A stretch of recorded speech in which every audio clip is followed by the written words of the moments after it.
Welcome to FPL Teams, a channel designed to give you food for thought ahead of the new Fantasy Premier League season. This is also the 8th FPL video you've watched today, the 17th you've watched this week, and you're still wondering, even before the Fantasy Premier League season even starts, where it all went wrong. Well, I'm right there with you. For my first video, I'm going to talk about a team that's brought in Premier League experience this week, and that's Newcastle United. Newcastle, of course, known for shipbuilding in the 19th century, for being a powerhouse of the Industrial Revolution, and Geordie Shaw. Why?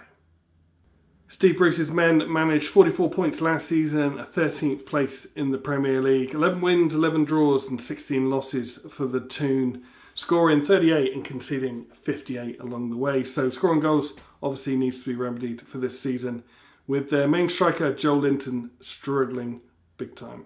So let's start talking about a 4.5 million player that could be suitable for your team. Jamal Lewis, who Newcastle signed from Norwich City earlier this week. A bit of an unknown quantity still, not really quite sure what kind of player it's going to turn out to be, but I think he should offer some attacking returns this season. But last season, of course, Norwich City did suffer. 28 appearances for Lewis, 1 goal, 0 assists, unfortunately. The season before in the Championship, 42 appearances, no goals and 4 assists for him that time around. He's going to link up possibly on the left side with another Newcastle signing. We'll talk about him in a bit. Let's talk about Jeff Hendrick, a free transfer made by Newcastle. £5 million in the game. He reportedly turned down a move to AC Milan in favour of Newcastle.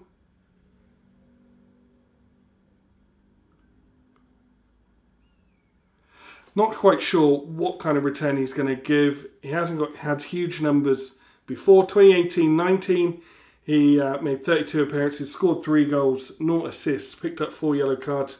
Last season, as I say, cut short by not extending his contract. 24 appearances, 2 goals and 2 assists for him. More than likely going to be in the engine room of Newcastle's midfield. So not really going to give huge returns and probably not worth it for a £5 million player, but we'll see. Let's talk about Ryan Fraser then, one of the more exciting players that Newcastle has brought in this season. Another player that refused to extend the contract, so he will be short of games, so we'll have to wait and see how much of the earlier games he actually plays in. But I think this is an exciting signing for Newcastle. £6 million in the game, so you have to think about where he's going to fit into your team. But he has given plenty of fantasy points in seasons before. In the 18-19 season, which I think most fans will really remember him for, 38 matches, 7 goals, 14 assists for him. So that's a really good return, especially for what's rated as a £6 million player. Last season, obviously he did get frozen out a little bit at Bournemouth, and Bournemouth had a poor season as well. So I wouldn't look to last season's figures to really show what kind of player he is. Last season, 1 goal, 4 assists, as I say, 28 appearances, cut short, so he will be short of games. In total in the Premier League season, 120 appearances, 16 goals, 26 assists, so worth thinking about. And I kind of put him in the same box as like Harvey Barnes from Leicester. I think similar type of player, can score goals, can assist, can get high up the pitch, provide for the striker we're going to talk about next. So Newcastle's new striker Callum Wilson signed for around £20 million from Bournemouth, who were relegated last season. £6.5 million striker in the game, and I think you have to look the season before last to really get an idea of the kind of striker he's going to be. Last season didn't go well for him, didn't go well for obviously Bournemouth, who were relegated.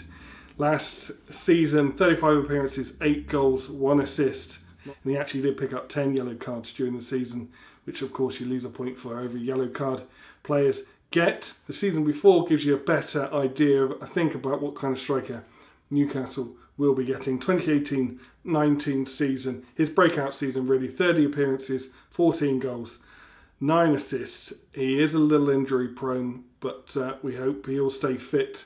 For the managers that want to take a punt on him this season, he got 3 yellow cards that season. So we'll wait and see. I would have thought you're probably going to get around about the same return from him this season. The 10 to 15 goal mark, probably good for him. And at the 6.5 million mark, probably a good punt for quite a few fantasy managers. Mitrovic is going to be probably his strongest contender. At 6 million, you've got Bamford at 5.5. So between that, I think you've got your second striker. For some teams, it'll be their third striker. Could he make a quick start? Possibly. We'll have to wait and see. But at least Newcastle have signed a player that can open up other players in their team. Almiron, preferably, players like that, which with Joel Linton in their team weren't so much of a threat. But with Callum Wilson, I think, a penalty box striker, someone that can finish off the good work that Newcastle can put in sometimes, and it can get people rewards. So I think with that signing, other players come into the mix as well for Newcastle. Okay, so we're dangerously close to the part where we look at our game week 1 results and think, what was I thinking? But who knows? Hopefully you'll have some of the players that make an early mark in the Premier League this season. We've got things to deal with, of course, which if you've looked at FPL content on YouTube, you'd be well aware of, with Manchester City, Man United, Aston Villa and Burnley all blanking in the first week. And then it's up to you to plan those transfers that are going to change things for you. Are you going to wildcard in week 2, wildcard in week 3, which is, if you're going to wildcard, probably week 3 is the one to look at, if you ask me. What's going to happen, we don't know. It's the exciting part of the season. Comment below on what you think might happen. Comment below with your game week 1 results. So this is the point where a YouTuber asks you to like and subscribe. Everything that happens now is in your hands. And if you know which movie that's a quote from, well done. Go and make yourself a cup of tea. Good luck for game week 1.